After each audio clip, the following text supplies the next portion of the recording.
নমস্কাৰ বন্ধু বান্ধৱীসকল, Assamese online education চেনেলটোলৈ আপোনালোকক স্বাগতম জনাইছোঁ। আজিৰ এই ভিডিঅ'টোত ৰসায়ন বিজ্ঞানৰ কেইটামান গুৰুত্বপূৰ্ণ প্ৰশ্ন আলোচনা কৰিবলৈ ওলাইছোঁ। প্ৰায়বোৰ কম্পিটিটিভ এক্সামতে এনেধৰণৰ প্ৰশ্নসমূহ আহি থকা দেখা যায়। তেন্তে ব'লক ভিডিঅ'টো আৰম্ভ কৰোঁ। Which of the following is the main constituent of vinegar?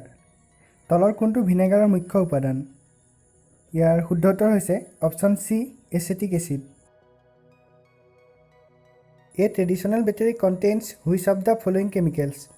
সাধাৰণতে এটা বেটাৰীত তলৰ কোনটো ৰাসায়নিক পদাৰ্থ থাকে? ইয়াৰ শুদ্ধ উত্তৰ হৈছে option B, sulphuric acid. Which of the following chemical is added to LPG to give out a strong smell? Liquid petroleum গেছৰ লিক ধৰা পৰিবলৈ তীব্ৰ গোন্ধযুক্ত এটা গেছ ইয়াৰ লগত মিশ্ৰণ হিচাপে যোগ কৰা হয়। সেই গেছটো কি? ইয়াৰ শুদ্ধ উত্তৰ হৈছে option D, ethyl mercaptan. Nail polish remover contains acetone, benzene, acetic acid, petroleum. ইয়াৰ শুদ্ধ উত্তৰ হৈছে option A, acetone. Nail polish ৰিমুভাৰত এচিটন থাকে।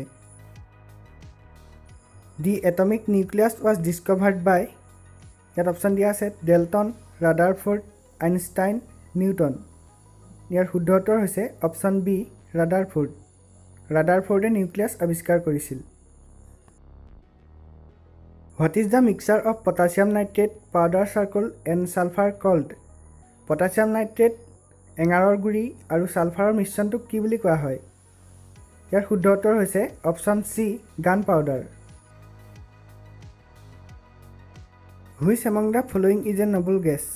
ইয়াত অপশ্যন দিয়া আছে হাইড্ৰজেন, নাইট্ৰজেন, অক্সিজেন আৰু হিলিয়াম। ইয়াৰ শুদ্ধ উত্তৰ হৈছে option D, helium. Which among the following is an example of a chemical change? তলৰ কোনটো ৰাসায়নিক পৰিৱৰ্তনৰ উদাহৰণ? Rusting of iron, magnetization of iron, melting of iron, heating of iron. ইয়াৰ শুদ্ধ উত্তৰ হৈছে option A, rusting of iron. অৰ্থাৎ লোট মামৰে ধৰাটো এটা ৰাসায়নিক পৰিৱৰ্তন।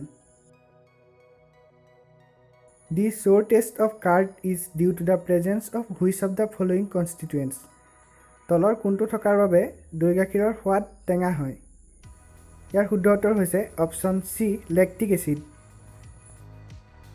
বাই what name acetyl salicylic acid is better known? Acetyl salicylic এচিডটো কি নামেৰে জনা যায়? ইয়াৰ শুদ্ধ উত্তৰ হৈছে অপশ্যন বি, এস্পিৰিন। আৰু এস্পিৰিনটো এণ্টি ইনফ্লেমেটৰী ড্ৰাগছ হিচাপে ব্যৱহাৰ কৰা হয়। আজিলৈ ইমানেই।